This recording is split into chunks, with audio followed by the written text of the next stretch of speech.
On your screen is a graph conveying how many 40-point games occurred in the NBA on a year-to-year basis since 1955, which is when the shot clock was implemented. This massive spike here is the iconic 1962 season where Wilt Chamberlain averaged 50 points a game and single-handedly recorded 63 40-point games by himself. But then you can see this spike right here is the 2006 season where Kobe famously averaged 35 points a game and torched the league night in and night out with 40-point performances. And then after that, as you can clearly see, over the past 7 years of basketball, there has been a noticeable increase in the frequency of 40-point games that has occurred on a year-to-year basis. Actually, a better way for me to really convey to you how common it is for us to see 40-point games in the NBA over the past few years is for me to show you the top 10 years in which the most 40-point games have occurred.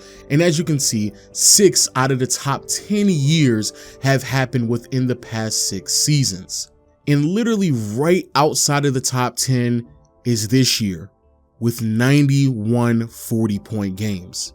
Yes, that is correct. We are not even halfway through the regular season, and there's already been 91 40-point outings that the NBA has produced so far. But why is this happening? Since the beginning of the league, there has been one thing that has been constant, and that is change. And the significance and frequency of that change can be influenced by a myriad of different reasons. Cultural impact, international play, an overwhelming amount of success, just to name a few, especially that success part. No one was looking for the next MJ until Michael Jordan dominated the entire 90s.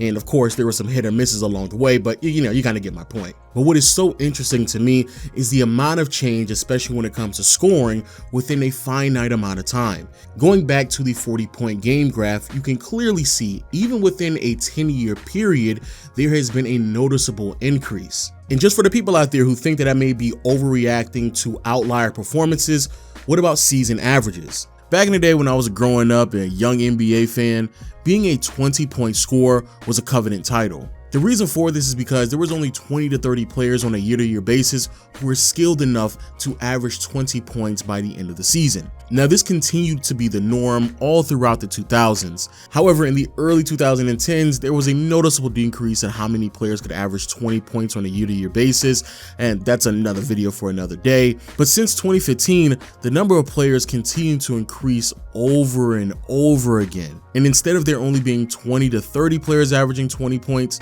it's increased to 30 to 40 different players. Until this year, where things really got out of hand. In the year 2023, there are 54 players who are averaging 20 points or better in the NBA.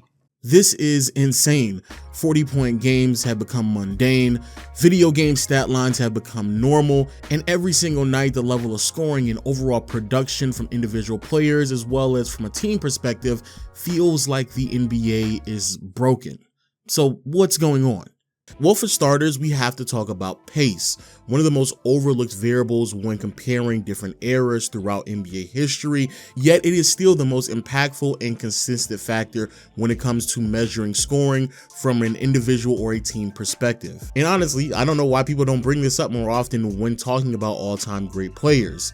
Every bit of information that we have at our hands throughout the 75 years that this league has existed has shown us that the trend of scoring, regardless if it goes up or down, is directly correlated in some way to the pace of the league at that time.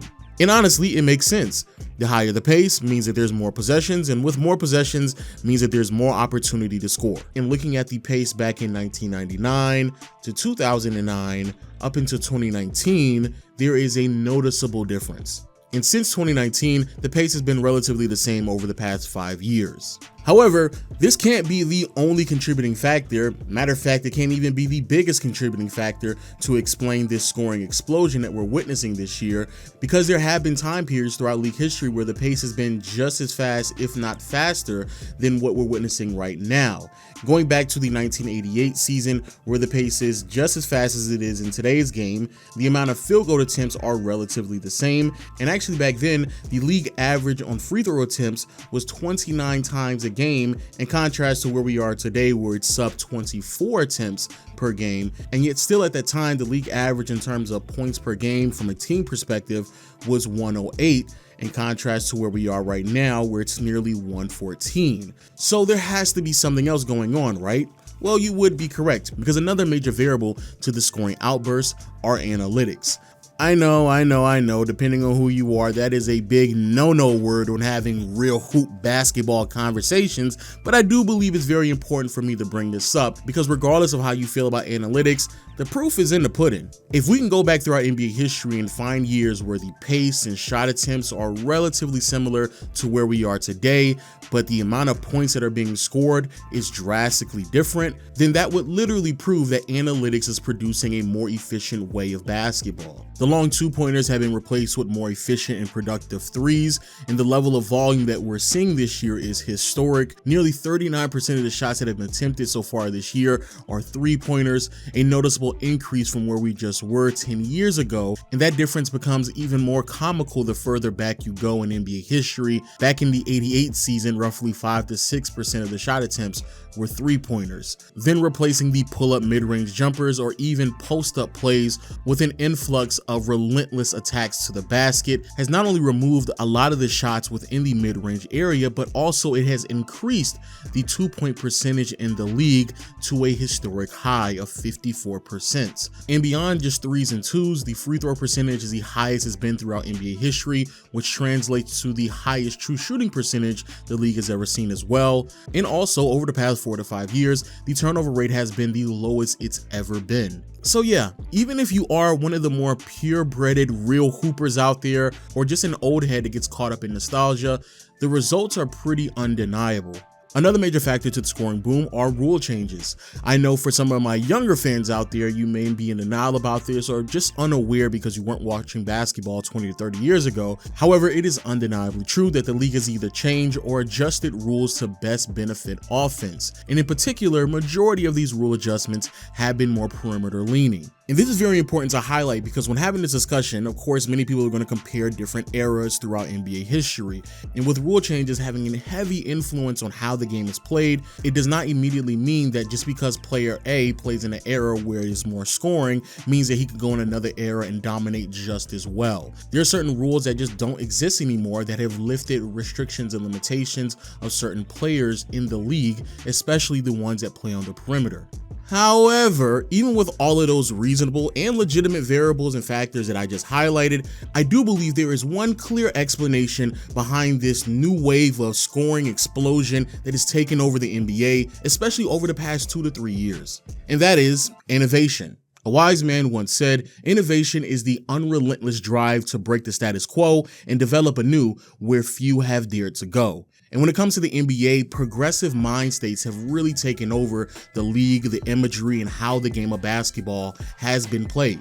And in terms of the status quo that has been teared down, well, throughout NBA history, especially throughout the 80s, 90s, and 2000s, there was this belief that individual players had roles and responsibilities based on the position in which they played in. And because of this, identities such as traditional point guards or a true big man started to develop themselves in the NBA culture. But now as time continues to progress, what we're witnessing are some of those roles and responsibilities bleed over from one position to the next, which has led to more well-rounded offensive players in the NBA. And all of that has resulted into a slew of volume scorers who have the capability of also managing an offense with their playmaking and ball handling abilities. Now, to be fair, this playing style has always existed in the NBA, but what ended up occurring when these players started to exercise their full capability offensively is that they were normally chastised and identified as selfish players or ball hogs, and the whole idea of having a volume scorer being able to handle and manage the offense